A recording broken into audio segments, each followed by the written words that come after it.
बांधकाम कामगार मित्रांनो, बरेच बांधकाम कामगार हे स्वतःचं घर कच्चं ठेवतात, परंतु दुसऱ्याची घरे पक्के बांधून देतात. अशामध्येच त्यांना ऊन, वारा आणि पावसापासून संरक्षणासाठी आता महाराष्ट्र इमारत व इतर बांधकाम कामगार कल्याणकारी मंडळामार्फत त्यांना घरकुल देण्याचे या ठिकाणी जे आहे ते सुरू केलेलं आहे आणि बऱ्याच बांधकाम कामगारांना घरकुलचा लाभ देखील भेटलेला आहे.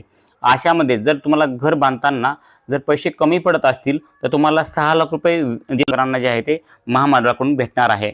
कसं भेटणार आहे 2 लाख रुपये? हे मला 2 लाख रुपये अनुदान भेटणार आहे. 2 लाख रुपये अनुदान कसं भेटणार आहे, त्यासाठी कोणकोणते कागदपत्र लागणार आहेत आणि त्याचं ऑनलाईन प्रोसेस कसं करायचे, संपूर्ण माहिती सांगणार आहे ह्या व्हिडिओमध्ये. कारण की बांधकाम कामगाराची भरपूर अशा कमेंट येत आहेत की सर आम्हाला जे 6 लाख रुपये भेटतात, 6 लाख रुपये जे लोन घेतल्यानंतर त्यावरचं जे व्याज आहे ते अप्लाय कसं करायचं, ही संपूर्ण माहिती सांगा म्हटली होती. परंतु आजच्या व्हिडिओत तुम्हाला संपूर्ण माहिती सांगणार आहे की बांधकाम कामगारांनी जर बँकेकडून 6 लाख रुपये लोन घेतलं तर त्या लोनचं परतफेड करण्यासाठी आणि त्यावरचं जे व्याज 2 लाख रुपये होईल त्याचं अप्लाय कसं करायचं, महामंडळाकडून त्याची आम्हाला कसं भेटेल, ह्याचं तुम्हाला हे व्हिडिओमध्ये सांगणार आहे माहिती. त्यामुळे आपल्या चॅनलला सबस्क्राईब करा, व्हिडिओला लाईक करा. तर या ठिकाणी पहा, तुम्हाला घरकुलचा लाभ भेटला आहे की नाही नक्की खाली कमेंट करून सांगा. तर चला आपण उशीर न करता व्हिडिओला सुरू करूयात. तर या ठिकाणी पाहू शकता आपण जे आहे ते महाराष्ट्र इमारत व इतर बांधकाम कामगार कल्याणकारी मंडळाच्या ऑफिशियल वेबसाईटवर आलेलो आहे. तिथला एक फॉर्म घेतलेला आहे. कोणता फॉर्म आहे ते या ठिकाणी पहा, आर्थिक कल्याण F03. तर या ठिकाणी पाहू शकतात आपण कुठल्याविषयी बोलत आहोत की नोंदणीकृत बांधकाम कामगाराला जर घर खरेदी किंवा घर बांधणीकरिता बँकेकडून घेतलेले गृह कर्जावरील 6 लाख रुपये पर्यंतच्या व्याजाची रक्कम अथवा 2 लाख अनुदान.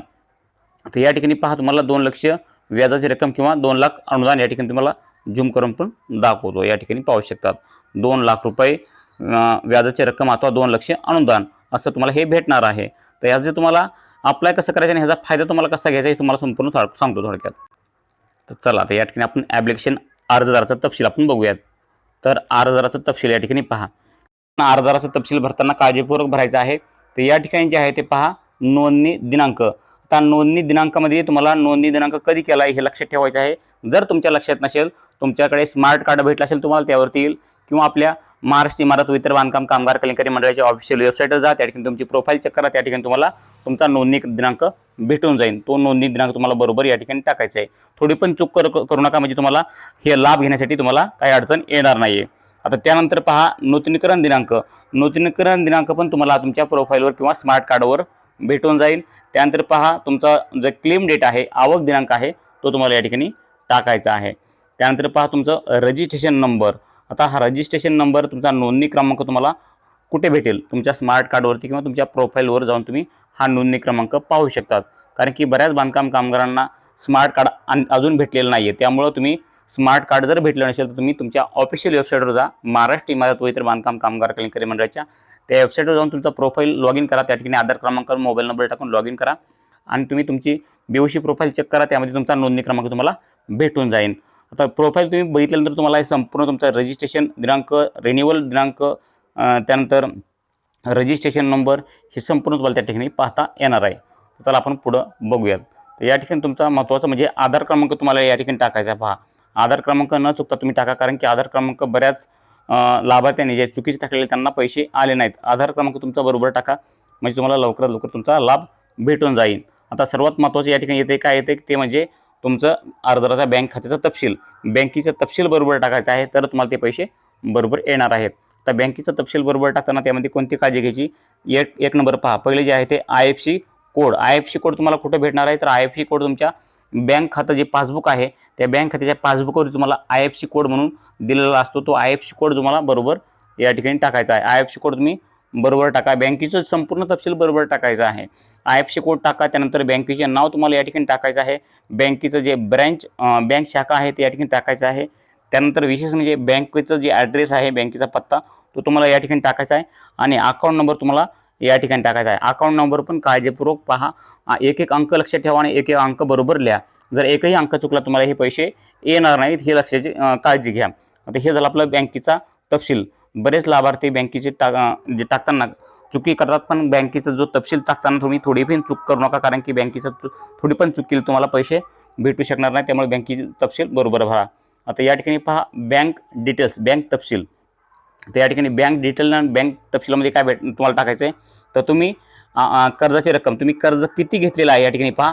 Amount of loan. Amount of loan म्हणजे तुम्ही किती रुपये कर्ज घेतलेलं आहे, तुम्ही किती रुपये लोन घेतलेलं आहे हे तुम्हाला या ठिकाणी लिहायचं आहे. जर तुम्ही 6 लाख रुपये जर घेतला असेल तर या ठिकाणी 6 लाख तुम्हाला या ठिकाणी रक्कम टाकायची आहे. तुम्ही जेवढं घेतलं तेवढं या ठिकाणी टाका. आणि त्यानंतर पहा व्याज दर किती आहे, रेट ऑफ इंटरेस्ट. रेट म्हणजे तुम्हाला व्याज दर किती लावलेला आहे बँकेने ते या ठिकाणी तुम्हाला टाकायचं आहे. किती रुपये टक्का आहे ते या ठिकाणी तुम्ही पाहू शकता, व्याज दर दिलेला आहे. त्यानंतर पहा बँक नेम म्हणजे बँकेचं नाव. बँकेचं नाव तुम्हाला या ठिकाणी टाकायचं आहे. बँक ब्रँच, बँकेची शाखा. त्यानंतर लोन सेक्शन डेट म्हणजे कर्जाची मंजुरी तुम्हाला किती तारखेला झालेली आहे ती तारीख तुम्ही या ठिकाणी टाकून घेऊ शकतात. तसेच लोन प्रायव्हेट मंथ्स म्हणजे कर्जाचा कालावधी किती महिन्याचा आहे, महिन्यामध्ये तुम्ही या ठिकाणी लिहायचं आहे. 4 महिने, 6 महिने, 12 महिने तुम्हाला या ठिकाणी त्याचा लिहायचा आहे. अशा प्रकारे तुम्हाला हे संपूर्ण बँकेचा तपशील या ठिकाणी द्यायचा आहे. आणि नंतर या ठिकाणी पहा काही तुम्हाला पुरावे पण या ठिकाणी देणं गरजेचं आहे. त्या पुराव्यामध्ये तुम्ही पाहू शकता, पहिले या ठिकाणी पहा राष्ट्रीयकृत बँक कर्ज घेतल्याचा पुरावा तुम्हाला जोडावा लागणार आहे, या ठिकाणी पाहू शकता. त्यानंतर पती आणि पत्नीच्या नावावर घर नोंदविल्याचा पुरावा तुम्हाला जोडावा लागणार आहे. तसेच पती किंवा पत्नीच्या नावे घर नसल्याचे शपथपत्र या ठिकाणी तुम्हाला जोडावं लागणार आहे. आणि राष्ट्रीयकृत बँकेकडून 6 लाख रुपयाचे व्याज देय प्रमाणपत्र या ठिकाणी जोडावा लागणार आहे. तसेच एक हमीपत्र असणार आहे, सेल्फ डिक्लेरेशन फॉर्म, ते पण तुम्हाला या ठिकाणी जोडावं लागणार आहे. तर अशा प्रकारे हे तुम्हाला कागदपत्र जोडायचे आहेत. आणि हे संपूर्ण तुम्हाला ही फाईल बरोबर भरून तुम्हाला या ठिकाणी संपूर्ण लिहून यासोबत तुम्हाला काय काय द्यायचं आहे तुम्हाला सांगितलेलं आहे. त्यानंतर तुम्हाला एक्स्ट्रा आणखीन तुम्ही काय द्यायचं आहे, तुमचे बँक पासबुकाची झेरॉक्स, तुमच्या रेशन कार्डची झेरॉक्स, तुमच्या आधार कार्डची झेरॉक्स. त्यानंतर तुम्हाला जे बांधकाम कामगाराचं स्मार्ट कार्ड भेटलेलं आहे, स्मार्ट कार्ड तुम्ही स्क्रीनवरती पाहू शकतात, ते स्मार्ट कार्डची झेरॉक्स तुम्हाला हे द्यायचे. हे संपूर्ण झेरॉक्स करून ह्या फाईलला जोडायचं आहे. ह्याची फाईल तयार करायची आहे. आणि ही फाईल आपल्या जवळच्या महाराष्ट्र इमारत व इतर बांधकाम कामगार कल्याणकारी मंडळाच्या ऑफिशियल वेबसाईटवर नेऊन द्यायची आहे. आता नेऊन दिल्यानंतर त्या ठिकाणी पहा तुमचे संपूर्ण कागदपत्रे चेक केली जातील. तुमचं आधार कार्ड असेल, स्मार्ट कार्ड असेल, तुमची नोंदणी ॲक्टिव्ह असणं गरजेचं आहे. नोंदणी तुम्ही रिन्युअलला आली असेल तर तुम्ही रिन्युअल करून पण घेणं गरजेचं आहे. तुमची जर रिन्युअल नसेल आणि इनॲक्टिव्हेट नोंदणी असेल तर तुम्हाला या ठिकाणी ही फाईल सबमिट करता येणार नाही आहे. सर्वात महत्त्वाचा विषय तो आहे. त्यामुळे रिन्युअलला फाईल आली असेल तर रिन्युअल तुमचे नोंदणी करून घ्या आणि नंतर या ठिकाणी हे सबमिट करा. हे सबमिट केल्यानंतर त्या ठिकाणी तुमचे काही दिवसानंतर कागदपत्र चेक केली जातील. कागदपत्र चेक करणं म्हणजे त्यामध्ये तुमचे आधार कार्ड बरोबर आहे का, रेशन कार्ड बरोबर आहे का, तुमची नोंदणी बरोबर आहे का, हे संपूर्ण आहे का बँकेकडून हे पण त्या ठिकाणी चेक केलं जाईल. हे संपूर्ण तुमचं जर खरं असेल तर तुम्हाला तुमच्या अकाउंटवरती हे 2 लाख रुपये तुमच्या बँकेमध्ये ट्रान्सफर केले जातील. तुमच्या बँकेच्या जे खात्यावरती ह्याचे हे 2 लाख रुपये तुमचे जमा होतील. तर नक्कीच तुम्हाला ही संपूर्ण माहिती कशी वाटली, कारण की बऱ्याच लाडक्या बहिणींनी, कारण की बऱ्याच बांधकाम कामगारांनी या ठिकाणी मला कमेंट करून विचारलं होतं की सर जे 2 लाख रुपये अनुदान भेटणार आहे घर बांधताना तर ते कसं अप्लाय करायचं, तुम्हाला ह्या व्हिडिओमध्ये संपूर्ण माहिती सांगितलीच आहे. तरी पण तुम्हाला जर काही समजलं नसेल तर मला कमेंट करून विचारा. तर सबस्क्राईब करा. मला जेही कमेंटमध्ये विचारायचं आहे ते तुम्ही कमेंटमध्ये विचारू शकता, त्याचा रिप्लाय तुम्हाला भेटणार आहे. कारण की भरपूर जे बांधकाम कामगार आहेत त्यांचे प्रश्न असतात, त्यांना माहिती नसते, त्यामुळं त्यांचे प्रश्नाचं रिप्लाय देणं आपलं कर्तव्य असतं. त्यामुळं तुम्हाला जे काही माहिती नसेल, तुम्हाला जी काही अडचण येत असेल, समस्या येत असेल, त्यामुळं तुम्ही मला कमेंट करू शकता. परंतु आपल्या चॅनलला सबस्क्राईब करून ठेवा, तर तुम्हाला रिप्लाय भेटून जाईल. नक्कीच तुम्हाला थोडी पण माहिती आवडली असेल तर व्हिडिओला लाईक करा, चॅनलला सबस्क्राईब करा. भेटूया पुढच्या व्हिडिओ. तोपर्यंत जय हिंद, जय महाराष्ट्र.